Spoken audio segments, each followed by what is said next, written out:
दोस्तों, हर एक इच्छाधारी नागिन के पास उसकी नागमणि जरूर होती है।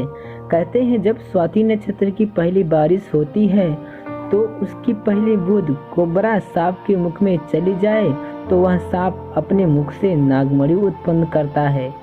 जब एक सांप नागमणि पा लेता है तो उसमें कई सारी शक्तियाँ आ जाती है, जैसे कि नाग का मनुष्य रूप धारण करना, मन चाहे जगहों पे पलक झपकते पहुंच जाना, अपना आकार कितना भी बड़ा कर देना और अपना आकार कितना भी छोटा कर देना, ये सभी शक्तियाँ उसके पास आ जाती है। कहते हैं कि नागमणि की रोशनी बहुत तेज होती है कि इसका प्रकाश कई किलोमीटर दूर से देखा जा सकता है। परंतु दोस्तों, एक इच्छाधारी नागिन अपने नागमणि को हमेशा लोगों की नज़रों से छुपा के रखती है। परंतु जब भी उसकी नागमणि कोई उससे छीने तो नागिन की गुस्सा सातवें आसमान पे होती है।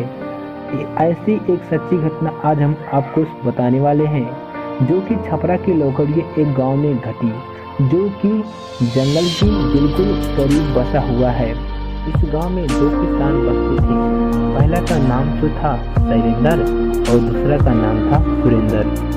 दोनों बहुत खेतों में काम कर रहे थे। खेतों में काम करके कुछ समय जंगल में अपनी बकरियों को चराने चल पड़े।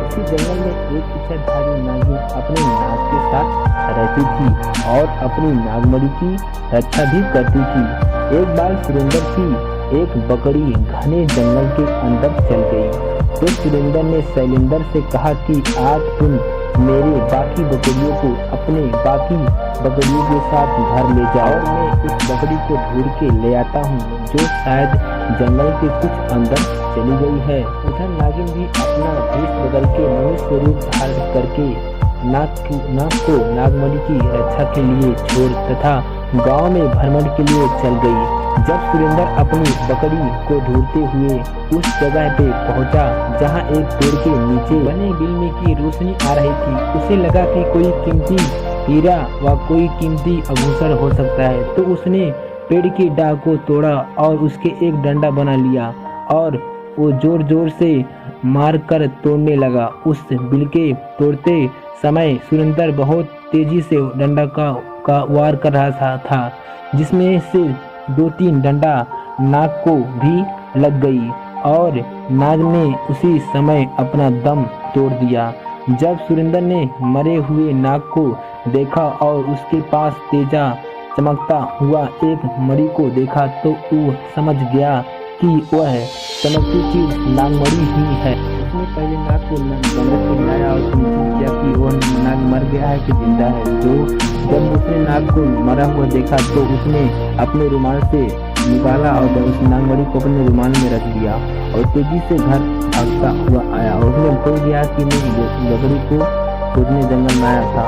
इधर नागिन जब अपने दिल के तरफ लोग जैसे आती है, नागमणि गायब हो पाई और अपने नाग को मरा हुआ देखा तो नागिन गुस्से से आग बबूली हो गई। उसने अपने शक्ति से नागिन की आंखों में देखा और जान लिया कि ये हरकत किसने किया।